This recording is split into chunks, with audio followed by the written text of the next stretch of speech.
Hey guys, Boston Bruce here.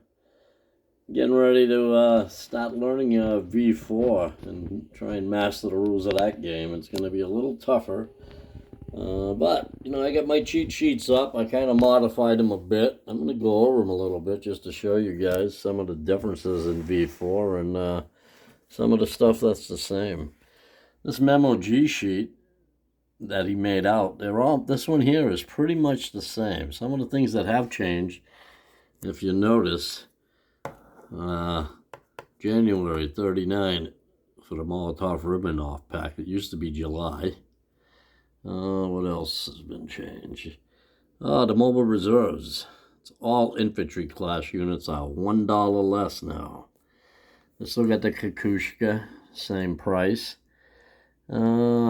A little bit of change for the CCP that I noticed. I have to add the railroad. It has to be connected with a railroad to be able to get the Lend-Lease. But the big thing is the warlord thing. If Japan attacks anywhere in China or a warlord, the warlords bordering the CCP, if you roll a 1 to a 6, they'll become CCP. If you roll a 7 or 12, they'll become KMT. And if they're not bordering the CCP, they'll automatically become KMT. Now, if the KMT attacks a warlord, or if Japan does, depending on where they are, if they're bordering a Japan territory, 1 through 6, they become Japan, 7 through 12, KMT. There's also a backfire on the influence. That's one thing I just remembered. I forgot to add on here. Spreading influence. I think it's a 12. Becomes KMT instead of being CCP. Japan, their sheet is basically stayed the same. They got all the same bonuses they had, the 1 point each. The names have been changed a bit. I'll have to change them when I see the original, the new map. Still $3 for the convoys. They still have the kamikazes. Kamikazes has changed. It was 1 to 2. It's now 1 to 3 for target select. What else? Another thing, dug in defense. They eliminated Okinawa. Now it's just mainland Japan. 4 territories. And destroyers. No longer infantry units can be moved. It has to be a marine. And I'm going to have to double check if it's just for amphibious assault or if they can transport them. That's something I'll have to look at. All right, Germany, same bonuses. They changed the name of Trøndelag or whatever. It'll be Northern Norway on the map. What else? They no longer get a free tech roll, I believe. Same thing, Molotov-Ribbentrop pack is January 39 instead of July. They still have their Panzer Grenadiers. But they have what else? A surprise attack. The Blitzkrieg now is July of 41 instead of January of 41. Blitzkrieg, the same thing. I mean, the surprise attack, same thing, except it's all units is -1 on the first round. And they can still only attack 1 territory after, but if USSR declares war first, they don't get that surprise attack. Let's see, the DAC troops, yeah. Once in the game, they can take troops that are on the board already, put them in the place units box, as long as they get a supply path that they can get to Northern Africa. They can take 3 infantry, 1 motorized, 2 artillery, 2 light armor, or 1 light armor, 1 medium. And if there's a plane on Malta or warships in the Med, you roll a 12-sided dice, 1 to 2, they're destroyed. They can be returned home too, I believe. I'll have to double check on that. Great Britain. Basically the same. The only things that's changed now, the first time they're at war, colonial infantry costs the 1 IPP less, and there's no limit. They can build more than 2. So they can drop down some colonials a bunch of places. Bonuses are still the same. 322, 2 for the Anzacs, and 2 for the Far East Command with Aden. And I believe I'm about to look at that. I think it's called Lower Egypt now, is the one. United States, they no longer get those 4 free infantry that they did before.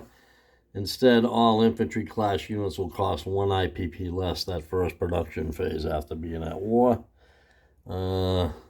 As far as the income determined actions, 10 IPPs now needed to research tech for the Americans. 15 IPP, I didn't see where it said anything about closing the Panama Canal, but that again is the lend-lease amount that they need to the Spanish and nations at war. 35, I believe, is the same thing. They get the escort duty within 3 sea zones. They can...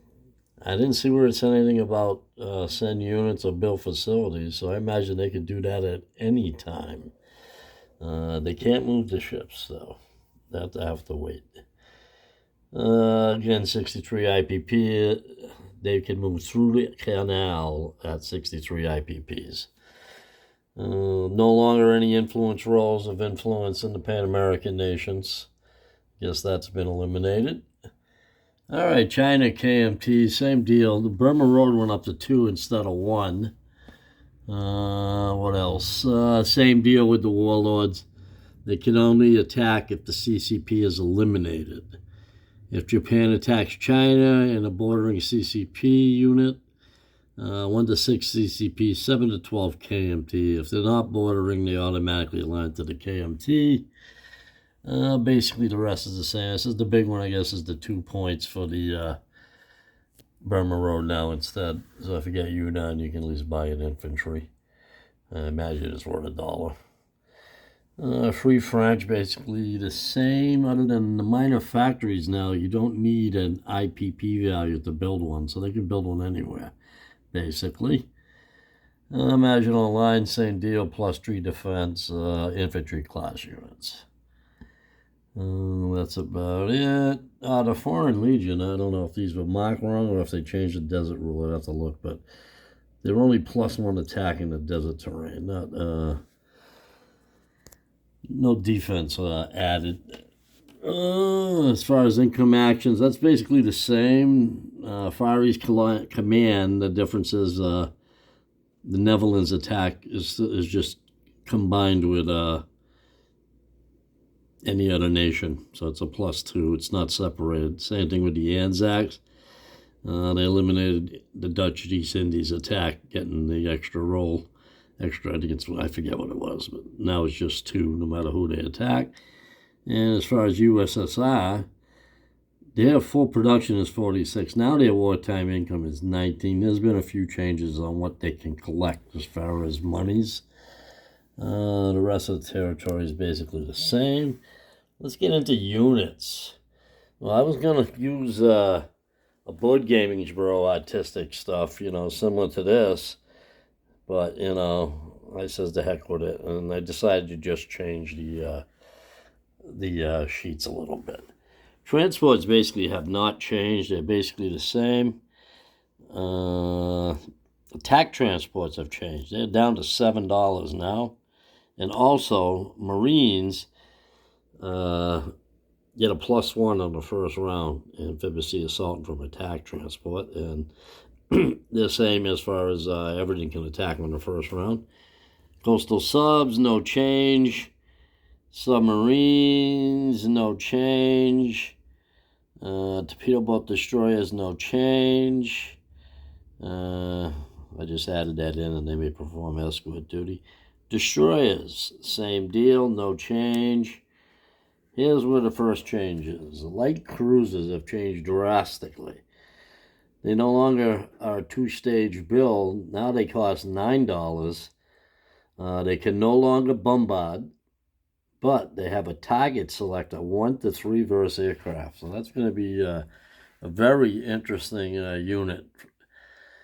Still very good. The heavy cruisers, the only change on a heavy cruiser is they can provide a militia if they're in port to defend the land. battle cruisers have, I won't get into it totally, but they've changed. Their build is now 7.7, two-stage build. They make convoy rate with a +1 modifier. They provide a militia import, and they may slip away and not fight if they want. Now, that's with a +8 modifier, and then if the other team has +6 for radar, +4 for if there's an aircraft on map, and then +1 per ship. You add them all up, and then you roll.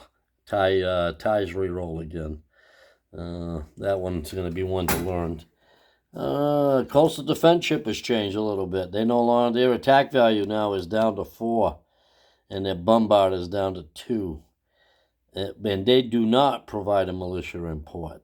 So that's a change. Well, we didn't have port before anyway, but battleships, basically the same. They provide a militia import. The port attack, I put that in there. And that basically is 1 round of combat. Ships in port defend at 0.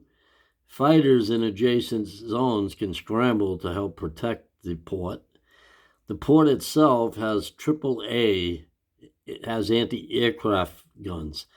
And those anti-aircraft fire 1 dice per aircraft, unlimited. So if you're just attacking with planes, every plane's going to get shot at by those anti-aircraft guns. But the ones that don't get hit, or even the ones that do get hit, I guess they get to drop their payload, and the ships are defending at 0. So anyway, heavy battleships basically the same as they were before. They'll provide a militia import. Escort carrier or light carrier, same deal, militia import, no changes. Fleet carriers, if you got radar, you can scramble. Same deal. The big difference here on the aircraft carriers, the fleet and the heavy, is that if they're damaged, planes can still land and take off from them with a -2 movement penalty. And both carriers provide militia import. So that's something to think about. You're no longer going to sink a carrier with 1 hit where all the planes die. You're going to need 2 hits to take it out. And the planes can still land on it. So that's a big difference. The other thing, let's go to the next group of units. Infantry class. We now have Elite Airborne, which attack at 3 all the time and defend at 3 all the time instead of 2. They're basically the same. They have as a regular airborne, other than the defense values are up and the attack values are up. Mountain infantry, no change. Marines, no change on Marines, no change on colonial infantry, really. Infantry, regular infantry, $1 to upgrade to a motorized infantry. Need a supply pat. Militia, home country, no limit, cannot exceed IPP value. So you can't stop putting 10 militia on the, like the west coast of France and stuff. There's no longer, only in your home country can you have unlimited militia. Same deal, 1 IPP. For $2, you can upgrade to an infantry. It used to be 1 per turn. It's 2 per turn now, I believe. I'm going to have to double check that one. As far as cavalry, not available after July 39 to major powers. So that's something to think about. There'll be no more loading up on cavalry. Motorized infantry, no change. Mechanized infantry. That changed. Now it's January 1940 for the other guys instead of the Germans. Tank destroyers, target select first vehicle class, no change. Light armor's changed. Their attack value is now 3 and their defense is way down to 1. They can blitz now, though. Medium armor, again, change on the date, available to everybody else, January 1940. And there's also a special T-34 for the Germans, which is identical to medium armor. The only difference is 2 per turn, where they only cost $5, but they need improved factories. Advanced mechs are the same. Heavy armor is the same. Tigers is a special tank for the Tiger 1s for the Germans. They are attack at identical to heavy armor. The only difference is they have targets like 1 to 3, and they're a 2 per turn limit on those. Artilleries have not changed at all, I believe. Transport planes have changed. We now can buy heavy transports, which are $10 instead. Those can take 2 airborne infantry or one regular unit other than an airborne, like an airborne and artillery. Actually, no, 2 airborne and an airborne assault, yeah. But as a transport, it can move an artillery is what it can move, or a regular infantry, but still only 1. But they can move AA guns, they can move regular artillery, self-propelled. And I have to double check if they can move. I don't think they can do tanks. Seaplanes. Seaplanes have changed a little bit. The big difference is now, if it's on map, it's attacking at 5 instead of 3. It also defends at 3 now, which makes it a much better unit. Actually, that 5 attacking is with advanced subwarfare, so that's where they get the +2 on that. Otherwise, it's just a 3. Same, it's convoy raids with a +1 modifier. And basically, it has a map range of 2, which goes up to 3, I believe, with long-range aircraft. The fighters have not changed. Tactical bombers have not changed. Medium bombers get +1 map with long-range aircraft. That was the same as before. Strat bombers, no major changes other than January 1940 is when they can be bought by others than Germany. I think Germany gets them